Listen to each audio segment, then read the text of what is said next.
ஜகத்திரட்சகனே நமஸ்காரம்.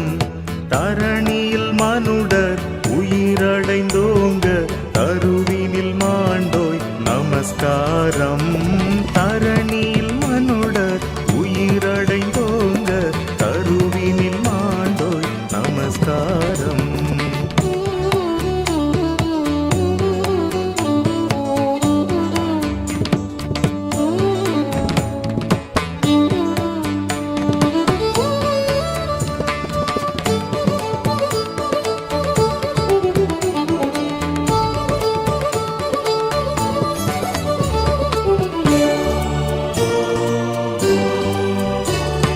பரிசுத்த ஆவி நமஸ்காரம். பரமசர் குருவே நமஸ்காரம். அருவியாய் அடியார் அகத்தினில் வசிக்கும் அரிய சித்தே சதா நமஸ்காரம். அருவியாய் அடியார் அகத்தினில் வசிக்கும் அரிய சித்தே சதா நமஸ்காரம்.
நதி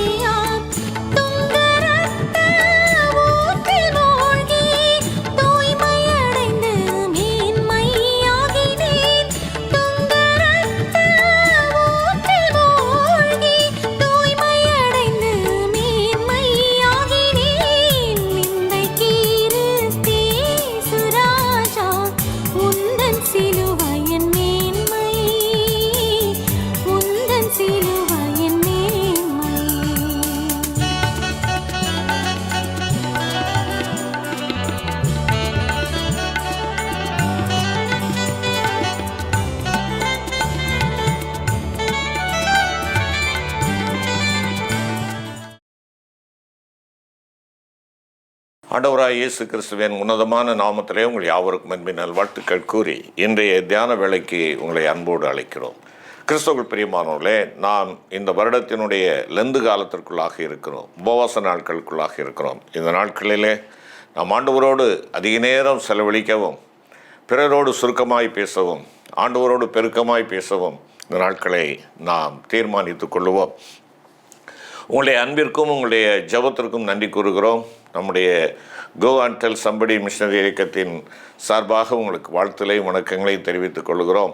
ஆண்டவருடைய கிருபை உங்களோடு இருப்பதாக, தொடர்ந்து எங்களுக்காக இந்த ஊழியங்களுக்காக நீங்கள் ஜெபிக்கும்படியாய் தயவாய் கேட்டுக்கொள்கிறோம். கர்த்தர் சித்தமானால் ஒரிசா மாநிலத்திலே பிரிங்கியா என்ற கிராமத்திலே கட்டப்பட்டு வருகிற ஆலயம் ஈஸ்டருக்கு அடுத்த வாரத்தில், ஈஸ்டர் முடிந்த பின்பாக பிரதிஷ்டை பண்ண ஒழுங்கு பண்ணி ஜெபம் பண்ணி கொண்டு இருக்கிறோம்.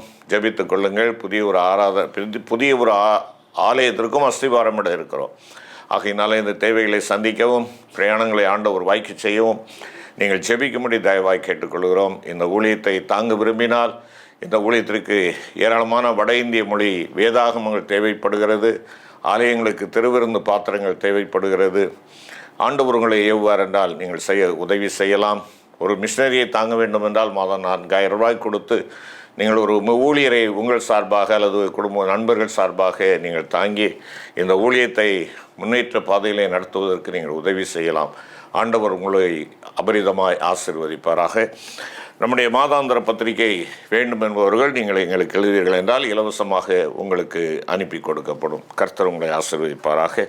ஒரு நிமிடம் தலை தாழ்த்தி ஜெபம் செய்வோம். அன்பின் பரலோக பிதாவே, ஆசீர்வதிக்கப்பட இந்த நல்ல வேலைக்காக உமக்கு ஸ்தோத்திரம் அப்பா.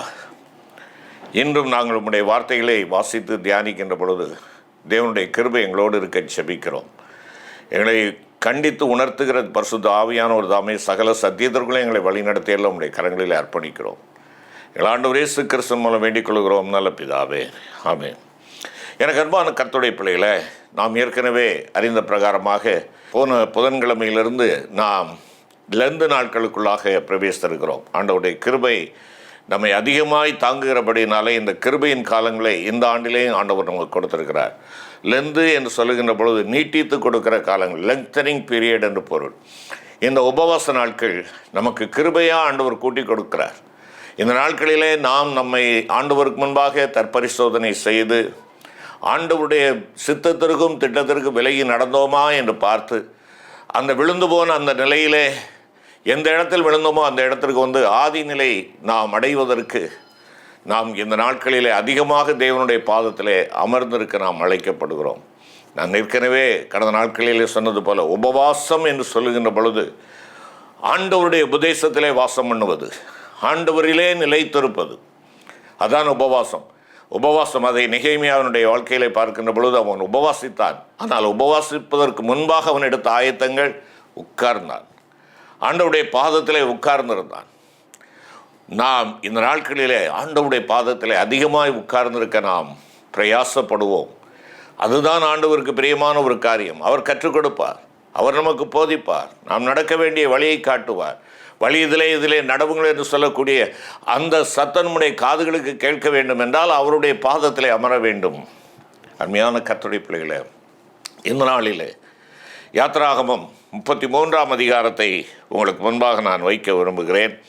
ஒருவேளை இந்த அதிகாரத்தை நாம் பார்க்கின்ற பொழுது மிகுந்த ஒரு பயங்கரமான விடுதலையும், அந்த விடுதலுக்கு பின்பாக ஆண்டவர் கொடுக்கிற எச்சரிப்பின் சத்தத்தையும், அதற்கு மோசேயினுடைய ஜெபத்தையும் நாம் இங்கே பார்க்கின்றோம். இந்த 33ஆம் அதிகாரம் முதல் 3 வசனங்களை நாம் தியானிப்போம் என்றால், ஆண்டவருடைய தீர்மானம், மக்களை குறித்ததான ஆண்டவருடைய தீர்மானத்தை நாம் அங்கே பார்க்கிறோம். இது நடைபெற்ற சம்பவம் என்ன? மோசே ஆண்டவருடைய சமூகத்திலே சென்றிருக்கிறார். ஆண்டவரிடமிருந்து பேசி அவர் ஆண்டவருடைய கற்பனைகளையும் நியமங்களையும் பெற்றுக்கொண்டு அவர் கீழே வருவதற்கு காலதாமதமாகிறது. இந்த காலதாமதத்தை பொறுத்து கொள்ள முடியாமல் இஸ்ரவேல் ஜனங்கள் ஆரோனை கட்டாயப்படுத்துகிறார்கள். நமக்கு வழிநடத்தும் ஒரு தெய்வத்தை எங்களுக்கு உண்டாக்க வேண்டும். மோசேக்கு என்ன ஆனதோ எங்களுக்கு தெரியாது. நாங்கள் தலைவன் இல்லாதவர்களாக வழிநடத்துகிறவர்களாமல் இருக்கிறோம். எங்களுக்கு ஒரு தேவன் வேண்டும். ஆகையினாலே எங்களுக்கு கடவுளை உண்டாக்குங்கள் என்று சொல்லுகிறார்கள். கடவுளால் உண்டாக்கப்பட்டவர்கள் கடவுளை உண்டாக்குகிறார்கள். அருமையான கர்த்தருடைய பிள்ளைகளை, யார் இவர்கள்? மீட்கப்பட்டவர்கள், தேவனுடைய அற்புதத்தை கண்டவர்கள், ஆண்டவருடைய ஓங்கிய புயத்தினாலே விடுவிக்கப்பட்டவர்கள், 400 ஆண்டுகளுக்கு மேலான அடிமைத்தனத்திலிருந்து விடுதலையாக்கப்பட்டவர்கள், அந்த விடுதலையின் சம்பவம் எல்லாவற்றையும் அறிந்தவர்கள், எகிப்தியருக்கும் இஸ்ரவேலருக்கும் இடையே காணப்பட்ட அந்த வித்தியாசங்களை எல்லாம் பார்த்து கர்த்தர் நம்மோடு இருக்கிறார் என்பதை ருசித்து பார்த்தவர்கள். பஸ்கா ஆட்டுக்குட்டியின் இரத்தத்தினாலே அவர்கள் கழுவி பாதுகாக்கப்பட்டு சுத்திகரிக்கப்பட்டு அவர்கள் என்ன செய்கிறார்கள்? வெளியே வருகிறார்கள், வழி நடத்தப்படுகிறார்கள்.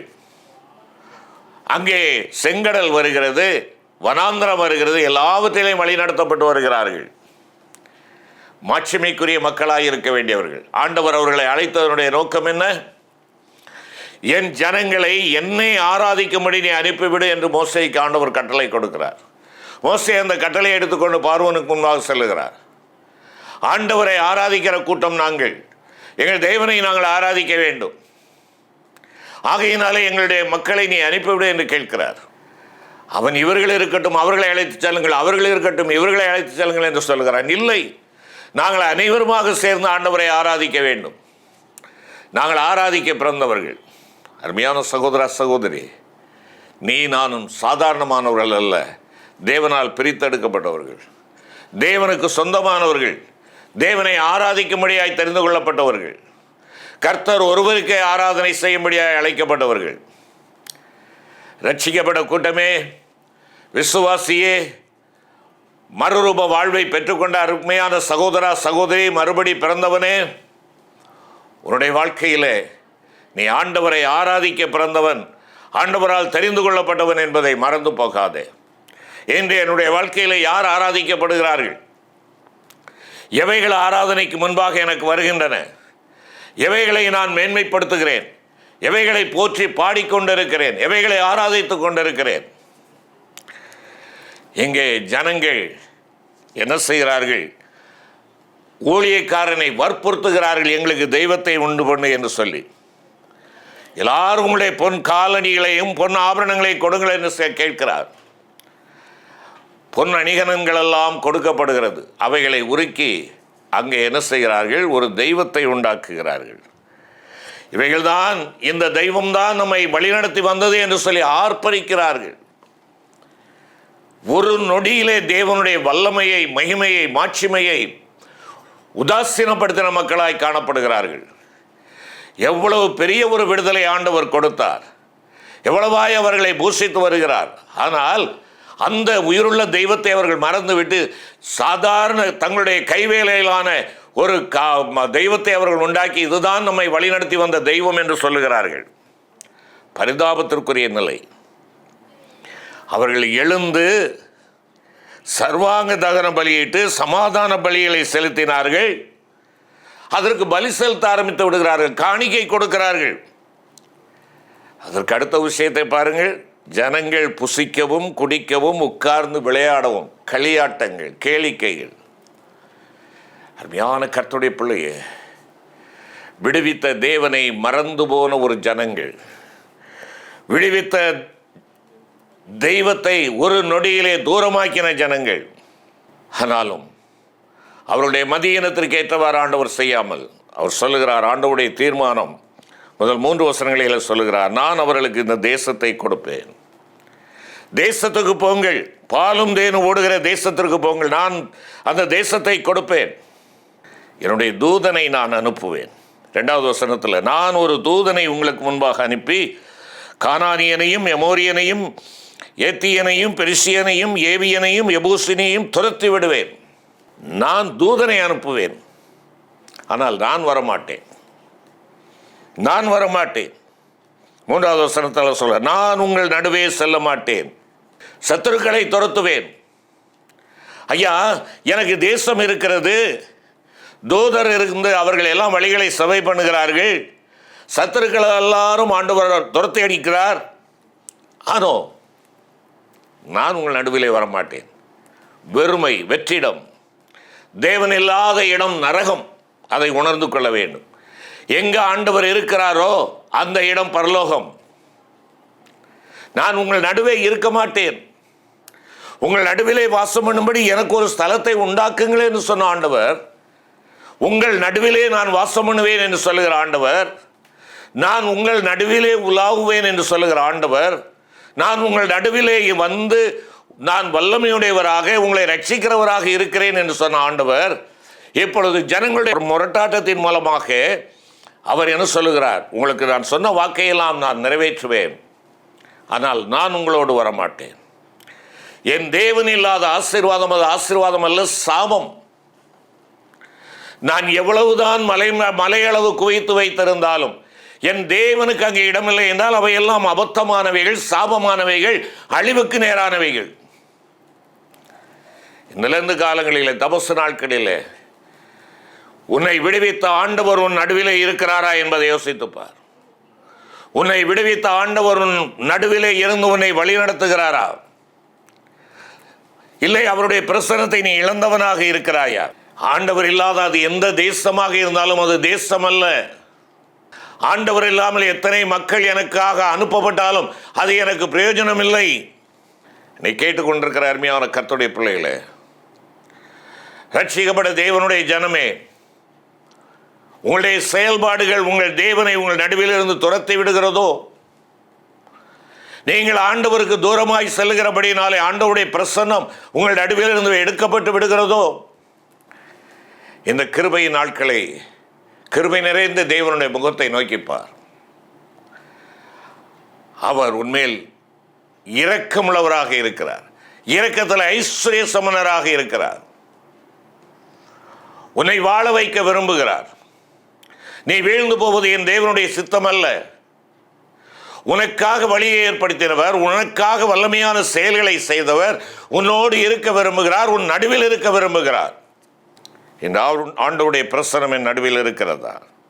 அந்த 4 முதல் 6 வசனங்களை பார்ப்போம் என்றால், யாத்திராகமம் 33ஆம் அதிகாரத்தில் ஜனங்களுடைய அவலமான நிலையை நாம் அங்கே பார்க்கிறோம். ஜனங்களுடைய அவலமான நிலை அங்கே பாருங்கள். 4ஆம் வசனம், துக்கமான இவ்வார்த்தைகளை ஜனங்கள் கேட்டபோது ஒருவரும் தங்கள் ஆபரணங்களை போட்டுக்கொள்ளாமல் துக்கித்துக் கொண்டிருந்தார்கள்.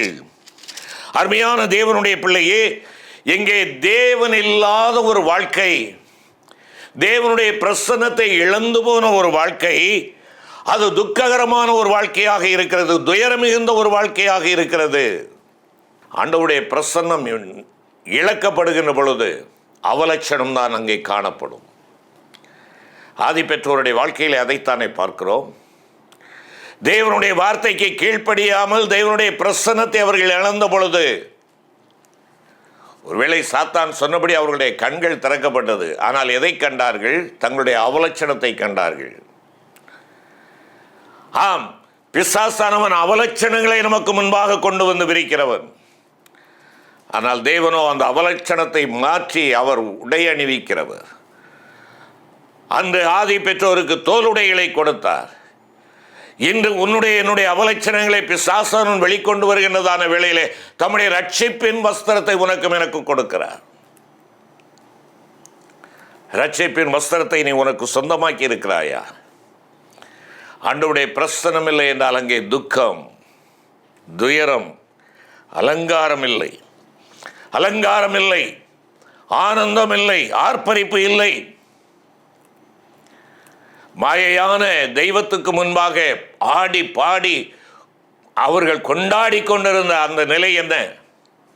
அவர்கள் எங்கே கொண்டு வந்து விட்டது? தேவனற்ற ஒரு நிலையை கொண்டு வந்து விட்டது. தேவன் இல்லாத ஒரு வாழ்க்கையை கொண்டு வந்து விட்டது. தேவனுடைய பிரசன்னத்தை இழந்த ஒரு நிலையை கொண்டு வந்து விட்டது. அருமையான தேவனுடைய பிள்ளையை, தேவன் இல்லாமல் மாயையான காரியங்களை கண்டு நீ மனமகிழ்வாய் என்றால், ஆரவரிப்பாய் என்றால், நீ கோடி கோடியாய் நீ செலவழித்தாலும் உனக்கு அலங்காரமும் இல்லை, உனக்கு ஆனந்தமும் இல்லை, ஆண்டவருடைய பிரசன்னமும் இல்லை என்பதை உணர்ந்து கொள். தேவ பிள்ளையே, இன்று கொண்டாட்டம் தான் பண்டிகை என்று எண்ணிக்கொண்டிருக்கிறோம். ஆரவாரங்களும் பாடல்களும் கொதித்தலும் ஆட்டலும் ஆடுதலும் கைதட்டுதலும் விசிலடிப்பதும் தான் இன்றைக்கு ஆராதனை என்று எண்ணிக்கொண்டிருக்கிறோம். தேவனுடைய பிரசனம் அங்கே இருக்கிறதா எண்ணி பார்த்தாயா? உன் ஆண்டவருடைய சமூகம் அங்கே இருக்கிறதா? ஆண்டவருடைய தேஜஸை நீ உணர முடிகிறதா? எல்லாம் இருக்கலாம். தேவனுடைய மகிமையை நீ இழந்து விட்டால் ஒன்று பிரயோஜனம் இல்லை. அருமையான கர்த்தருடைய பிள்ளைகளே, தேவன் இல்லாத இடம் துக்கமான ஒரு இடம். தேவ பிரசனம் இல்லாத இடம் ஆனந்தம் இல்லாத ஒரு இடம். தேவ பிரசனம் இல்லாத இடம் அலங்காரம் இல்லாத ஒரு இடம். உன்னை அழகுபடுத்த விரும்புகிறார் ஆண்டவர். நீ இழந்து போன அழகையும் இழந்து போன ஆசீர்வாதங்களை சுதந்திரித்துக் கொள்ள வேண்டும் என்று சொல்லி விரும்புகிறார். சீர்கெட்ட பிள்ளைகளை திரும்புங்கள் என்று சொல்லுகிறார். ஆண்டவரே, உம்மை விட்டு விட்டேன், எல்லாம் எனக்கு இருந்தது, ஆனால் நீர் இல்லாத ஒரு வாழ்க்கை அது சாபக்கேடான ஒரு வாழ்க்கை என்று உணர்கிறேன் என்று சொல்லி ஆண்டவரிடத்திலே ஓடிவா. யாக்கோபுக்கு பரிவாரங்கள் இருந்தன. 2 பரிவாரங்களோடு அவன் வருகிறான். மேலான சொத்து சுகங்கள், ஆஸ்தி ஐஸ்வர்யங்கள், பிள்ளைகள், மனைவிகள் படைசூழ வருகிறான். வருகிற அவன் தன்னை உற்று நோக்கி பார்க்கிறான். எல்லாம் எனக்கு இருக்கிறது, பிள்ளைகள் இருக்கிறார்கள், மனைவிமார் இருக்கிறார்கள், எனக்கு வேண்டிய மந்தைகள் இருக்கின்றன, செல்வம் இருக்கிறது, சேர் இருக்கிறது, சிறப்பு இருக்கிறது. என் ஆண்டவர் இல்லையே, என் ஆண்டவருடைய ஆசீர்வாதம் இல்லையே. ஏன் ஏன் என்னுடைய உடன்பிறப்பை ஏமாற்றினேன், கண்டறியாத தகப்பனை ஏமாற்றினேன், எனக்கு உணவும் உடுக்க உடையும் கொடுத்து என்னை தங்குவதற்கு இடமும் கொடுத்த மாமனை நான் ஏமாற்றினேன். இவைகளினாலே எனக்கு பெரிய ஆசீர்வாதங்கள், உலக பிரகாரமான ஆசீர்வாதங்கள் உண்டு. ஆனால் என் தேவனுடைய ஆசீர்வாதமே ஐஸ்வர்யத்தை தரும். அது எனக்கு வேண்டும், அது எனக்கு வேண்டும். ஆகையினால எல்லாவற்றையும் செவிப்பதற்கு தடையாக இருக்கிற எல்லாவற்றையும் அக்கறைப்படுத்தி விட்டு அவன் ஆண்டவரோடு தனித்திருந்தான். ஆண்டவரோடு தனித்திருந்தான். நீர் என்னை ஆசீர்வதித்தால் உம்மை விடமாட்டேன் என்று சொல்லி ஆண்டவருடைய ஆசீர்வாதத்திற்காக கெஞ்சினான். அருமையான தேவ பிள்ளையே, உனக்கு எல்லாம் இருந்தும் ஆண்டவருடைய பிரசன்னம் இல்லை என்றால் இந்த வேளையில் ஆண்டவரை நோக்கிப்பார். உனக்கு தெரியும் ஆண்டவருடைய பிரசன்னம் முன்னிலே இருக்கிறதா என்பதை உனக்கு தெரியும். அவரை நோக்கிப்பார், அவரை நோக்கிப்பார். அவருடைய பிரசன்னம் உனக்கு அவசியம். இந்த லத்து காலங்களில் என் ஆண்டவர் என் நடுவிலே இருக்கிறாரா? அவருடைய பிரசன்னத்தினாலே ஆட்கொள்ளப்பட்டவனாக நான் இருக்கிறேனா? அருமையான தெய்வ பிள்ளையே, தேவனுடைய பிரசனம் இல்லாத எந்த ஒரு கொண்டாட்டங்களும், தேவன் இல்லாமல் ஆராதிக்கப்படுகின்ற எந்த ஒரு ஆராதனையும் என் தேவனால் அங்கீகரிக்கப்படுவதில்லை. என் தேவனால் அங்கீகரிக்கப்படுவதில்லை. ஒருவேளை 40 நாட்கள் உபவாச நாட்கள், 40 நாட்கள் சிறப்பான ஆராதனைகள், சிறப்பான திருவிருந்த ஆராதனைகள், நம்மை உய்த்து ஆராய்ந்து பார்த்து அறியக்கூடிய செய்திகள் எல்லாம் இருக்கிறது, எல்லாம் இருக்கிறது. ஆனால் என் ஆண்டவர் மெய்யாகவே என்னோடு இருக்கிறாரா? அவர் என்னிலே தங்கி வாசம் பண்ணுகிறாரா? சீர்கேடு நிறைந்த ஒரு மனிதனாக, மனுஷியாக நான் இருப்பேன் என்றால் என் ஆண்டவரிடமாய் திரும்ப நான் அழைக்கப்படுகிறேன். தேவ பிரசனம் தூரமாகியதை 7 முதல் 11 வசனங்களிலே நாம் பார்க்கிறோம். ஆண்டவருடைய பிரசனம் தூரமாகிவிட்டது.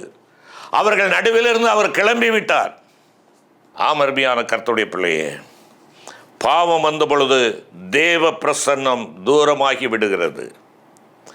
பரிசுத்த தேவன் பாளையத்திலிருந்து பாளையத்திற்கு புறம்பே சென்று விட்டார், வெளியே சென்று விட்டார். ஆனால் எல்லாம் இருக்கிறது. ஆலயம் இருக்கிறது, ஆராதனை இருக்கிறது, வேதம் வாசிக்கப்படுகிறது, செய்தி கொடுக்கப்படுகிறது, பலிகள் செலுத்தப்படுகின்றன, ஆண்டவருடைய ஆலய ஆராதனைகள் ஒழுங்காக நடைபெற்றுக் கொண்டிருக்கின்றன. ஆனால் பாவம் நிலை ஆட்கொள்ளுகின்ற பொழுது அங்கே ஆண்டவருடைய பிரசன்னம் தூரமாகி விடுகிறதே. பரிசுத்த தேவன் பாளையத்தை விட்டு வெளியே சென்று விடுகிறாரே. ஆராதனை களைகட்டலாம், கூட்டம் ஏராளமாக இருக்கலாம், ஆலயங்களை விரிவாக்கி கொண்டே போகலாம். என் ஆண்டவருடைய பிரசன்னம் உண்டா? என் ஆண்டவருடைய பிரசன்னத்தை உணருங்கிற ஒரு இடமாக இருக்கிறதா? ஏசாயா ஆண்டவருடைய ஆலயத்திற்கு செல்லுகிறான். அதுவரை ஆண்டவருடைய பிரசன்ன மக்களுக்கு வெளிப்படாமல் இருந்தது. அவன் செல்லுகின்ற வேளை அரசன் இறந்த வேளையிலே அவன் செல்லுகிறான். அந்த ராஜா மரணமடைந்த பொழுது ஆண்டவர் உயரமும் உன்னதமான சிங்காசனத்திலே வீட்டிருக்க கண்டான். பெருமைக்குரிய ராஜா என்று சாகிறானோ அன்று தேவனுடைய பிரசன்னம் வெளிப்படுகிறது. தேவனுடைய பிரசன்னம் இருக்க வேண்டும் என்றால் என்னிலே பெருமை ஆட்கொள்ளும் என்றால் அந்த பெருமை என்கிற பாவம் வந்து வாசம் பண்ணுகின்ற பொழுது என் தேவனுடைய பரிசுத்த பிரசன்னம் வெளியே சென்று விடுகிறது. ஆனால் ஆராதனை நடந்து கொண்டுதான் இருந்தது. மக்கள் எல்லாரும் ஆராதிக்க சென்றார்கள். ஆனால் ராஜாதி ராஜாவை அவர்கள் ஆராதிக்கவில்லை. ஆராதித்தார்கள் கடமைக்காக. ஆனால் உலக பிரகாரமான ராஜாவுக்கு தங்களுடைய சகல கனத்தையும் மகிமையும் கொடுத்தார்கள். எனவே அந்த ராஜா மரணமடைந்த பொழுது தேவனுடைய பிரசன்னம் வெளிப்படுகிறது. அருமையான கர்த்தருடைய பிள்ளையே, உங்களுடைய வாழ்க்கையிலே எந்த காரியம் மரணமடையாமல் இருக்கிறது என்பதை யோசித்து பாருங்கள். உசியா ராஜாவாக எந்த பொருள் எனக்கு என் ஆண்டவரை விட முன்னிலைப்படுத்தப்படுகிறது? என்னுடைய பதவியா? என்னுடைய பணியா? என்னுடைய தாளந்துகளா? என் ஆண்டவர் கொடுத்த வரங்களா? என் ஆண்டவர் கொடுத்த பிள்ளைகளா? எனக்கு இருக்கிற சொத்து சுகங்களா? எது முதன்மைப்படுத்தப்படுகிறது? இவைகளை முதன்மைப்படுத்தி கொண்டு நான் கடமைக்காக ஒரு பெயரளவிற்கு நான் ஆலயம் செல்லலாம், ஆண்டவரை ஆராதிக்கலாம். ஆனால் என் ஆண்டவருடைய பிரசன்னத்தை உணர்ந்திருக்கிறாயா? ஆண்டவருடைய பிரசன்னம் இல்லாத இடம், நான் சொன்னது போல அது பரலோகம் அல்ல, நரலோகம். ஒருவனுக்கு ஏராளமாய் விளைச்சல் இருந்திருக்கிறது. விளைச்சலை பார்க்கிறான். ஐயோ, இத்தனையும் வைப்பதற்கு இடமில்லையே. என் ஆத்துமாவை உனக்கு ஒன்று செய்ய போகிறேன், என் களஞ்சியங்களை எடுத்து வெளிவாக்கப் போகிறேன், உனக்கு வேண்டியவைகளை நான் சவதரிக்க விரும்புகிறேன் என்று சொல்லுகிறார். ஆனால் ஆண்டவர் அவனை பார்த்து சொல்லுகிறார், மதிகேடனே என்று சொல்லுகிறார். அவனுக்கு எல்லாம் இருந்தது, எல்லாம் இருந்தது. தேவனுக்கு அங்கே இடம் இல்லை. தேவனுக்கு இடம் இல்லை. தேவன் இல்லாத வாழ்க்கை மதிகேடான ஒரு வாழ்க்கை. அருமையான கர்த்தருடைய பிள்ளையே, தேவ பிரசன்னம் தூரமாகியது. நான் உங்க கூட வரமாட்டேன், உங்க நடுவில் வரமாட்டேன். இப்படிப்பட்ட ஒரு சூழ்நிலையிலே தான் தேவதாசனாகிய மோசே ஜெபிக்கிறார். தேவ மனிதனுடைய ஜெபத்தை பாருங்கள். 33ஆம் அதிகாரம் 13 முதல் 18 வசனங்களிலே அவர் அங்கே ஜெபிக்கிறதை பார்க்கலாம். என்ன சொல்லுகிறார்? உம்மை அறிய வேண்டும். உம்முடைய கண்களில் இப்பொழுது எனக்கு கிருபை கிடைத்ததானால் நான் உம்மை அறிவதற்கும் உம்முடைய கண்களில் எனக்கு கிருபை கிடைப்பதற்கும் உம்முடைய வழியை எனக்கு அறிவியும். இந்த ஜாதி உம்முடைய ஜனம் என்று நினைத்தருளும். எவ்வளவு அருமையான ஜெபம் பாருங்கள். நான் உம்மை அறியணும், உம்முடைய அன்பை அறிய வேண்டும், உம்முடைய கிருபையை அறிய வேண்டும், உம்முடைய இரக்கத்தை அறிய வேண்டும். இதுதான் அவருடைய ஜெபமாக இருந்தது. ஆகையினால எனக்கு ஒரு வழியை காட்டும், எங்களை நினைத்தருளும். அருமையான கர்த்தருடைய பிள்ளைகளே, விதமாக அவர் ஜெபிக்கிறதை பார்க்கலாம். அது மாத்திரமல்ல, உம்முடைய சமூகம் எங்களுடனே வர வேண்டும், உம்முடைய சமூகம் எங்களோடு வர வேண்டும். இதுதான் பிரதானமான ஒரு காரியம். உம்முடைய தூதர்கள் அல்ல, உம்முடைய சேனைகள் அல்ல, உம்முடைய நீர் அனுப்புகிற ஆட்கள் அல்ல. ஆண்டவரே, உம்முடைய சமூகம் எங்களுக்கு வேண்டும், உம்முடைய சமூகம் எங்களோடு வர வேண்டும். இதை இந்த ஜனங்கள் புரிந்து கொள்ள வேண்டும். இதை இந்த ஜனங்கள் புரிந்து கொள்ள வேண்டும். எந்த சூழ்நிலையிலும் அப்பா உம்முடைய பிரசன்னம் எங்களை விட்டு விலகக்கூடாது என்று சொல்லி அவருடைய கிருபை, அவருடைய இரக்கத்தை பற்றிக்கொள். விழுந்தாலும் எழுந்திருக்கத்தக்கதான கிருபை அளிக்கிற தேவன் ஜீவனோடு இருக்கிறார். இழந்து காலங்களில் நான் விழுந்து போனேன் சுவாமி, வழி மாறி போய்விட்டேன், தடம் புரண்டு விட்டேன், நடத்தி வந்த ஜீவனுள்ள தேவனை விட்டுவிட்டு ஒருவேளை வாய் பேசாத எங்களாலே உருவாக்கப்பட்ட மாயையான தெய்வங்களை, எங்களுடைய ஆஸ்திகளை, மேன்மைகளை, பெருமைகளை நாங்கள் முன்னிறுத்தி ஆண்டவரே அதை நாங்கள் ஆராதிக்கிறவர்களாக இருக்கிறோம். மன்னியும், எங்களை நினைத்தருளும், எங்களை நினைத்தருளும். உம்முடைய பிரசனம் எங்களோடு இருக்கட்டும். எப்பொழுதும் உம்முடைய பிரசனம் எங்களோடு இருக்கட்டும். செபிப்போம். கிருபை நிறைந்த ஆண்டவரே, வழி நடத்தப்பட்டு வந்த ஜனங்கள் வழிமாறி செல்கின்ற பொழுது அந்த ஜனங்கள் மீண்டுமாய் தேவனுடைய ஸ்லாக்கியத்தை சுதந்திரித்துக் கொள்ளவும், தேவனுடைய பிரசனத்தை தங்களுக்கு சொந்தமாக்கிக் கொள்ளவும் உம்முடைய சமூகத்தில் மன்றாடின மோசையைப் போல நாங்கள் எங்களுடைய தனிப்பட்ட வாழ்க்கைக்காக, பிறருடைய வாழ்க்கைக்காக ஜெபிக்கும் சிந்தை இந்த நாட்களிலே தாரும். மீட்பர் இயேசுவின் மூலம் வேண்டிக் கொள்கிறோம் நல்ல பிதாவே. ஆமென்.